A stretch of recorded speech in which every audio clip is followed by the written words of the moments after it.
목이 칼칼하거나 입안이 헐었을 때 우리 부모님들이 가장 먼저 찾는 게 바로 소금물 가글이죠. 간편하고 효과도 좋아서 오랜 세월 사랑받아 왔지만 방법이 틀리면 오히려 입안을 상하게 할 수 있습니다.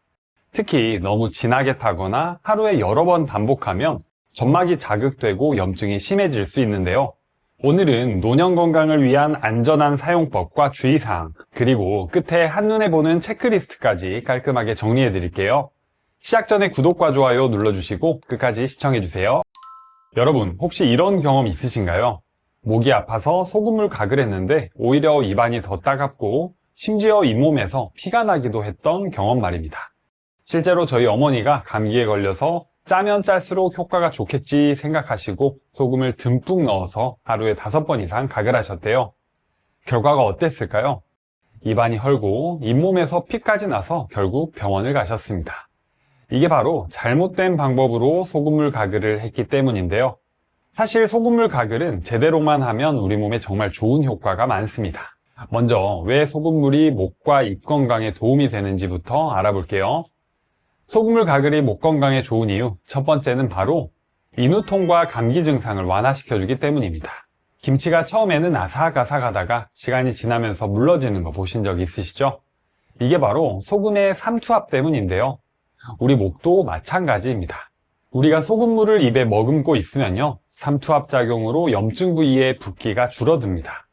이렇듯 따뜻한 소금물로 가글하면 목감기로 인한 인후통을 줄이는 데 도움이 되는데요. 그리고 목 점막을 촉촉하게 만들어줘서 기침을 하거나 목이 부었을 때 생기는 통증을 줄여줍니다. 실제로 미국 암학회에서도 암 환자의 방사선 치료 후 인후통 완화를 위해 소금물 가글을 권장하고 있을 정도입니다. 그런데 사실 소금물 가글이 감기 바이러스를 없애주는 건 아닙니다. 대신 여러 증상을 덜어주는 역할이라고 생각하시면 좋습니다. 소금물 가글 두 번째 효능은 바로 구강세균을 억제하고 충치 예방에 도움을 준다는 건데요. 우리 입안에는 무려 700종류가 넘는 세균이 살고 있다고 합니다. 이 중에는 충치를 일으키는 나쁜 균이 많은데요. 소금물에는 약한 항균 작용이 있습니다. 그래서 우리 입속 세균이 늘어나는 것을 어느 정도 억제하는 거죠. 실제로 한 실험에서 21일간 하루 2번 어린이들이 소금물로 가글한 결과 구강세균 수가 줄어든 것으로 나타났는데요.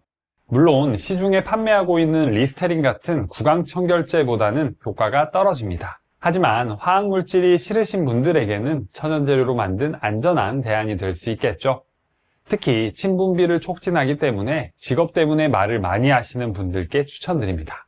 소금물 가글 세 번째 효능은 바로 잇몸 염증과 붓기를 완화시켜 주는데요. 여러분, 혹시 치과에서 발치하고 나면 잇몸이 퉁퉁 붓고 욱신거려서 고생해 보신 적 있으시죠?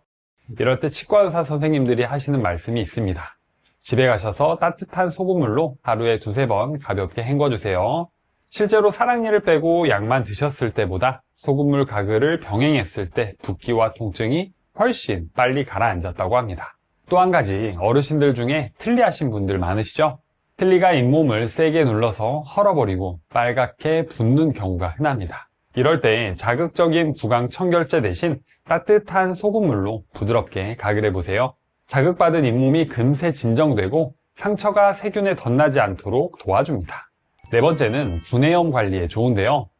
여러분, 혹시 입안에 작은 궤양, 구내염 때문에 밥 먹을 때나 양치할 때 너무 아프셨던 경험 있으시죠? 그럴 때 소금물 가글이 의외로 큰 도움이 됩니다. 특히 연한 농도의 소금물로 입안을 부드럽게 헹궈주면 상처 부위를 소독해주고 세균 번식을 억제해서 치유를 도와주는데요. 또한 궤양 부위를 약간 건조시켜 통증을 일시적으로 줄여주는 효과도 있습니다. 실제로 한 연구에서도 소금물 가글을 꾸준히 했을 때 구내염의 치유 시간이 단축될 수 있다는 결과가 보고된 바 있는데요. 즉, 입안이 헐었을 때 비싼 약 없이도 집에서 간단히 관리할 수 있는 방법이라는 거죠. 하지만 여기서 꼭 기억하셔야 할 점이 있습니다. 진하게 탈수록 더 좋지 않을까? 이렇게 생각하시기 쉬운데요. 너무 짠 소금물은 오히려 상처 부위를 더 심하게 자극해서 따가움이 심해지고 통증이 더 커질 수 있습니다. 마지막으로 입냄새 완화에도 도움이 되는데요. 혹시 이런 경험 있으신가요? 아침에 일어나면 입에서 불쾌한 냄새가 나서 가족과 대화하기가 민망했던 적, 혹은 식사 후에 양치는 못하고 입안이 텁텁해서 불편했던 적, 이럴 때 소금물 가글을 해주시면 구강 속 세균을 줄여주고 음식 찌꺼기를 씻어내서 입냄새를 가볍게 잡아주는 효과가 있습니다. 특히 식사 후나 잠들기 전에 따뜻한 소금물로 입안을 헹궈주시면 자면서 세균이 번식하는 걸 막아서 아침에 일어날 때 느껴지는 입냄새가 훨씬 줄어듭니다. 물론 만성적인 구취는 충치, 잇몸 질환, 편도결석 등 다른 원인이 있을 수 있으니까 며칠 이상 계속된다면 반드시 치과 진료를 받아보셔야 합니다. 이렇게 몸에 좋은 소금물 가글이지만 잘못된 방법으로 사용하면 오히려 독이 될 수 있는데요. 지금부터 소금물 가글이 독이 되는 경우를 알려드리겠습니다. 첫 번째 부작용은 바로 점막 자극과 손상입니다.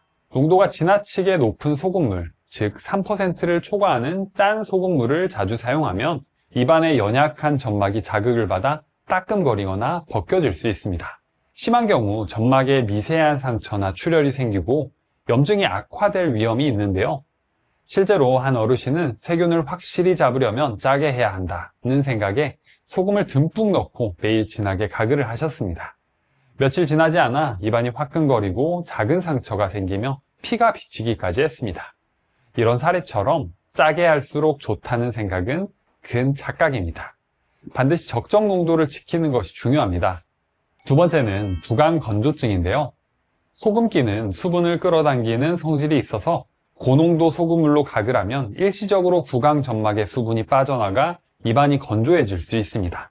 입안이 마르면 오히려 세균이 더 잘 증식하는 환경이 되어 구취나 구강염이 악화될 수 있는데요. 실제로 너무 자주 소금물 가글을 한 분이 있었습니다. 구취가 걱정돼 하루에 5번 이상 가글을 했는데 오히려 입안이 바짝 마르고 잇몸이 더 붓는 역효과를 보셨죠? 과유불급, 너무 잦은 소금물 가글은 입안을 망가뜨릴 수 있습니다. 세 번째로 주의하실 분들은 바로 고혈압 환자분들인데요. 가글한 후 뱉어내더라도 소량의 소금기가 입안 점막을 통해 흡수되거나 삼켜질 수 있습니다. 고혈압이나 신부전 등 저염식이 필수인 분들의 경우 잦은 소금물 가글이 바람직하지 않을 수 있는데요. 네 번째는 만성 콩팥병이 있으신 분들인데요. 만성 콩팥병처럼 나트륨 섭취 제한이 필요한 분들도 유사한 주의가 필요합니다. 신장 기능이 떨어진 분들은 체내 나트륨 조절이 어려워 소량을 삼켜도 영향을 받을 수 있으므로 가능하면 소금물 가글을 피하거나 하더라도 아주 가볍게 하는 것이 좋습니다. 그렇다면 어떻게 해야 안전하고 효과적으로 소금물 가글을 할 수 있을까요? 먼저 가장 중요한 소금물 농도부터 알려드릴게요. 너무 짠 소금물은 점막을 자극하고 손상시킬 수 있으므로 0.9%에 가까운 농도로 타는 것이 안전합니다. 보통 물 1컵, 그러니까 240에서 250ml에 소금 2분의 1티스푼, 약 2.5g을 녹이면 0.9% 농도의 생리식염수와 비슷해집니다. 약간 진하게 효과를 높이고 싶을 때도 한 티스푼을 넘지 않도록 하는데요. 대개 소금물 농도 1에서 3% 이내로 하는 것을 권고하며 3%를 넘길 경우 구강과 목점막 손상의 위험이 높아집니다. 두 번째로 물의 온도도 중요한데요. 가글에 사용하는 물은 미지근하거나 약간 따뜻한 정도가 좋습니다. 대략 체온 정도인 37도 정도가 적당한데요.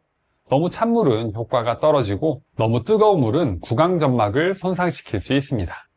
따뜻한 물은 소금을 빨리 녹여주고 목의 혈액순환을 도와 인후통 완화에도 더 유리합니다.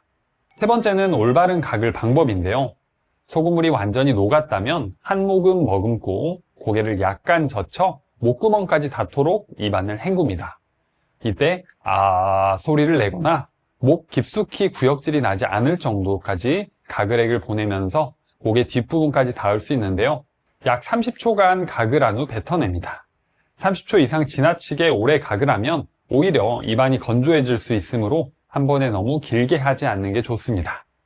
네 번째는 가글 횟수와 빈도인데요. 일반적인 구강 위생 유지 목적으로는 하루 1에서 2회 가글이면 충분합니다. 특히 저녁 식사 후나 자기 전에 한 번 가글하면 구강 내 세균 증식을 억제하고 입안을 청결하게 유지하는 데 도움이 되는데요. 감기로 목이 아플 때는 일시적으로 횟수를 늘려 하루 2회에서 4회까지 해도 되지만 이 경우에도 며칠 이상 장기간 너무 자주 하지 않도록 합니다. 소금물에 다른 것을 넣어서 각을 하면 더 좋지 않을까 생각하시는 분들 계시죠? 지금부터는 소금물 가글에 함께 넣으면 좋은 것들에 대해서 알아보겠습니다. 첫 번째로 베이킹소다를 첨가하는 방법인데요. 베이킹소다는 약 알칼리성이라서 소금물에 조금 타서 각을 하면 입안을 알칼리화하여 산성으로 인한 자극을 완화하는 효과가 있습니다.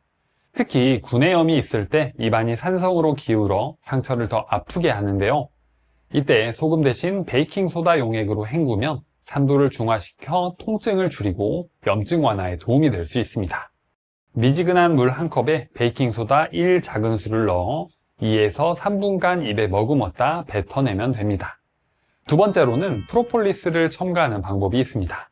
여러분, 프로폴리스 많이 들어보셨죠? 꿀벌이 나무 수액과 자신의 분비물을 섞어 만든 천연 항균 물질입니다. 벌집을 세균이나 곰팡이로부터 지켜주는 역할을 하는데 이 성분을 우리 입안에 활용할 수 있는 겁니다. 실제로 프로폴리스에는 플라보노이드, 페놀 화합물 같은 천연 항산화, 항균 성분이 풍부합니다. 여러 연구에서 프로폴리스 추출물이 구내염, 잇몸 염증, 입안 세균 억제에 도움을 준다고 보고됐습니다. 특히 구내염 환자들을 대상으로 한 임상시험에서는 프로폴리스 가글을 한 그룹에서 통증이 줄고 상처 치유가 빨라졌다는 결과도 있습니다. 그렇다면 어떻게 사용할까요? 시중에서 판매되는 프로폴리스 액상 제품이 있습니다. 보통 한두 방울을 따뜻한 소금물 1컵에 떨어뜨려 잘 섞은 뒤 30초 정도 가글하고 뱉어내시면 됩니다. 직접 농축액을 입에 원액으로 쓰면 너무 자극적일 수 있으니까 반드시 물에 희석해서 사용하는 것이 안전합니다. 하지만 주의할 점도 있습니다. 프로폴리스는 꿀벌에서 나온 성분이라 꿀 알레르기나 벌 알레르기가 있으신 분은 사용을 피해야 합니다. 또 일부 분들은 입안 점막에 가벼운 자극이나 따가움을 느낄 수 있습니다. 따라서 처음 사용하실 때는 아주 소량으로 테스트해 보시는 것이 좋습니다. 세 번째로는 녹차 우린 물을 함께 사용하는 방법입니다. 여러분, 차 마실 때 즐겨 드시는 녹차, 이 녹차에도 입안 건강에 좋은 성분이 가득 들어있다는 사실 알고 계셨나요? 녹차에는 카테킨이라는 강력한 항산화 성분이 들어있습니다. 이 성분은 입속 세균이 내는 독소를 억제하고 잇몸 염증을 줄여주는 효과가 있는데요. 또한 입냄새의 원인균을 줄여 구취 개선에도 도움을 줍니다. 실제 연구에서도 녹차 추출물을 가글에 활용했을 때 구강 세균수가 줄고 잇몸 염증 지표가 개선되었다는 보고가 있습니다. 사용 방법은 간단합니다. 녹차 티백이나 잎차를 뜨거운 물에 우려내서 적당히 식힌 뒤 여기에 소금을 소량 섞어 가글하는 겁니다. 이렇게 하면 소금물의 살균 효과와 녹차의 항균, 항산화 효과를 함께 얻을 수 있습니다. 특히 입냄새가 고민이신 분이나 잇몸이 자주 붓는 분들께 더 도움이 될 수 있는데요. 또 녹차 특유의 향 덕분에 단순한 소금물 가글보다 훨씬 상쾌한 느낌을 주는 장점도 있습니다. 하지만 주의할 점도 있습니다. 녹차에는 카페인이 들어있으므로 취침 직전에는 사용하지 않는 것이 좋습니다. 또 너무 진하게 우리면 쓴맛이 강해져서 오히려 부담이 될 수도 있으니까 연하게 우리신 다음 소금과 함께 쓰시는 걸 권장합니다. 마지막으로 꼭 피해야 할 잘못된 민간요법들이 있습니다. 먼저 식초 가글은 절대 하시면 안 됩니다. 일부 어르신들이 식초는 세균을 죽이니까 가글하면 좋다는 이야기 들으신 적 있으실 건데요. 하지만 식초는 강한 산성이라 가글을 할 경우 일시적으로 상쾌한 느낌을 줄 수는 있어도 실제로는 치아의 범랑지를 부식시키고 구강 점막에 강한 자극을 줍니다. 천연이라 안전하다는 생각으로 식초를 쓰시면 큰일입니다. 두 번째로는 에센셜 오일 가글도 위험한데요. 또 어떤 분들은 티트리, 페퍼민트 같은 에센셜 오일을 물에 떨어뜨려 가글하시기도 하는데요. 이 또한 위험합니다. 에센셜 오일은 고농축 기름이라 직접 입에 넣으면 구강 점막에 화학 화상을 입힐 수 있습니다. 삼킬 경우에는 속쓰림이나 구토, 심한 경우 신경계 부작용까지 일으킬 수 있습니다. 실제로 해외에서는 티트리 오일을 직접 입안에 사용하다가 혀와 입술이 심하게 붓고 응급실에 실려간 사례도 보고된 바 있습니다. 시중에 판매되는 구강 청결제 중 일부에 에센셜 오일 성분이 소량 포함된 제품이 있긴 하지만 이는 안전하게 희석된 제품일 뿐 원액을 집에서 직접 쓰는 것은 매우 위험합니다. 오늘 내용이 좋으셨다면 구독과 좋아요를 꼭 눌러주세요. 잘 들었습니다 댓글 한마디가 저에게 큰 힘이 됩니다.